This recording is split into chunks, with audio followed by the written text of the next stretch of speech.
1 Samuel chapter 17. Now the Philistines gathered their armies for battle. They were gathered at Soko, which belongs to Judah, and encamped between Soko and Azekah in Ephes Damim. Saul and the Israelites gathered and encamped in the valley of Elah, and formed ranks against the Philistines. The Philistines stood on the mountain on the one side, and Israel stood on the mountain on the other side, with a valley between them. And there came out from the camp of the Philistines a champion named Goliath of Gath, whose height was 4 cubits and a span. He had a helmet of bronze on his head, and he was armed with a coat of mail. The weight of the coat was 5,000 shekels of bronze. He had greaves of bronze on his legs, and a javelin of bronze slung between his shoulders. The shaft of his spear was like a weaver's beam, and his spear's head weighed 600 shekels of iron, and his shield-bearer went before him.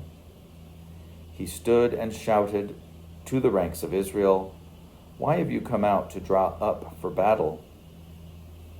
Am I not a Philistine, and are you not servants of Saul? Choose a man for yourselves, and let him come down to me.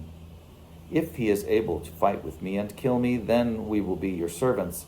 But if I prevail against him and kill him, then you shall be our servants and serve us." And the Philistines said, "Today I defy the ranks of Israel. Give me a man that we may fight together." When Saul and all Israel heard these words of the Philistine, they were dismayed and greatly afraid.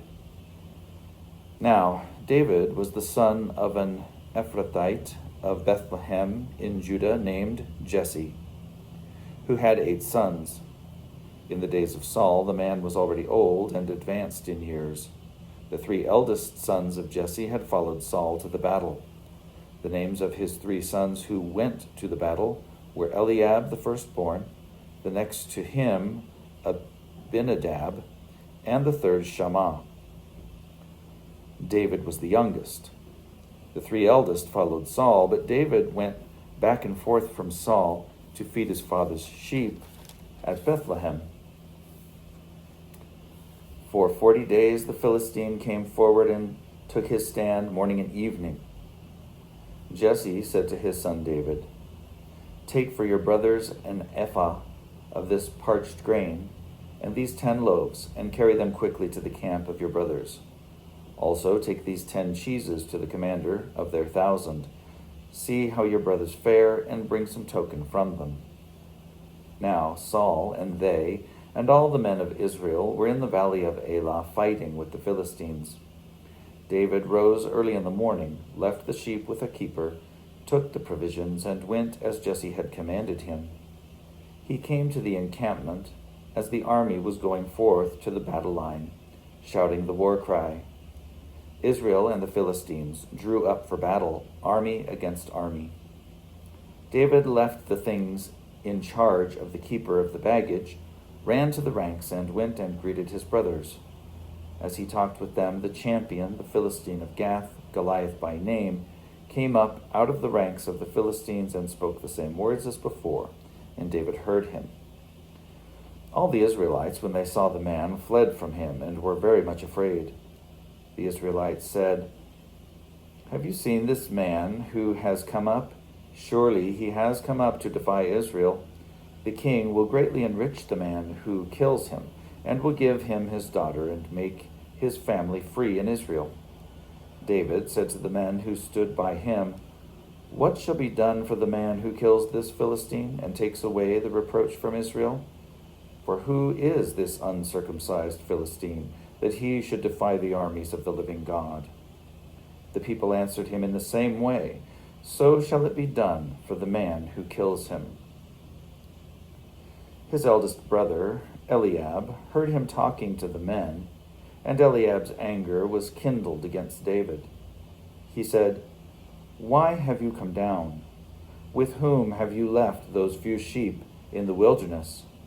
I know your presumption and the evil of your heart, for you have come down just to see the battle." David said, "What have I done now? It was only a question." He turned away from him toward another, and spoke in the same way, and the people answered him again as before. When the words that David spoke were heard, they repeated them before Saul, and he sent for him. David said to Saul, "Let no one's heart fail because of him. Your servant will go and fight with this Philistine." Saul said to David, "You are not able to go against this Philistine to fight with him, for you are just a boy, and he has been a warrior from his youth." But David said to Saul, "Your servant used to keep sheep for his father, and whenever a lion or a bear came and took a lamb from the flock, I went after it and struck it down, rescuing the lamb from its mouth. And if it turned against me, I would catch it by the jaw, strike it down, and kill it. Your servant has killed both lions and bears, and this uncircumcised Philistine shall be like one of them, since he has defied the armies of the living God." David said, "The Lord, who saved me from the paw of the lion and from the paw of the bear, will save me from the hand of this Philistine." So Saul said to David, "Go, and may the Lord be with you."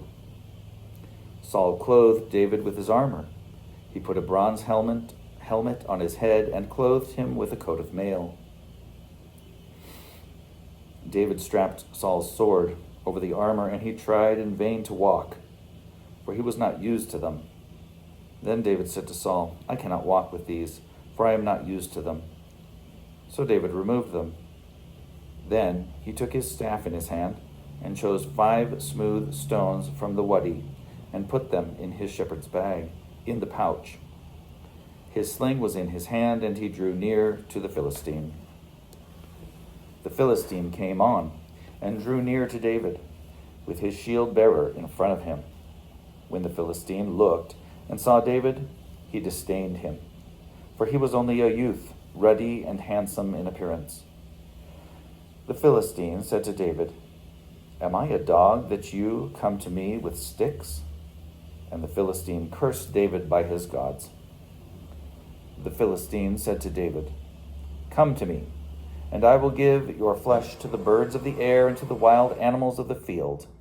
But David said to the Philistine, "You come to me with sword and spear and javelin, but I come to you in the name of the Lord of hosts, the God of the armies of Israel, whom you have defied.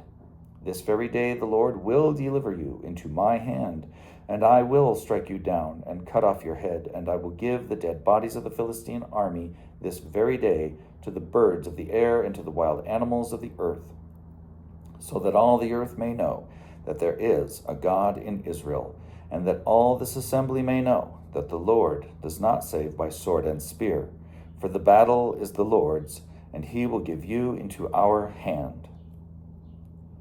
When the Philistine drew nearer to meet David, David ran quickly toward the battle line to meet the Philistine. David put his hand in his bag, took out a stone, slung it, and struck the Philistine on his forehead. The stone sank into his forehead, and he fell face down on the ground. So David prevailed over the Philistine with a sling and a stone, striking down the Philistine and killing him. There was no sword in David's hand. Then David ran and stood over the Philistine. He grasped his sword, drew it out of its sheath, and killed him. Then he cut off his head with it. When the Philistines saw that their champion was dead, they fled. The troops of Israel and Judah rose up with a shout and pursued the Philistines as far as Gath and the gates of Ekron, so that the wounded Philistines fell on the way from Sharaim as far as Gath and Ekron. The Israelites came back from chasing the Philistines, and they plundered their camp.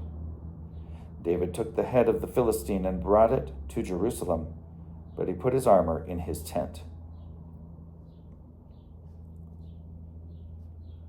When Saul saw David go out against the Philistine, he said to Abner, the commander of the army, "Abner, whose son is this young man?" Abner said, "As your soul lives, O king, I do not know." The king said, "Inquire whose son the young man is." On David's return from killing the Philistine, Abner took him and brought him before Saul.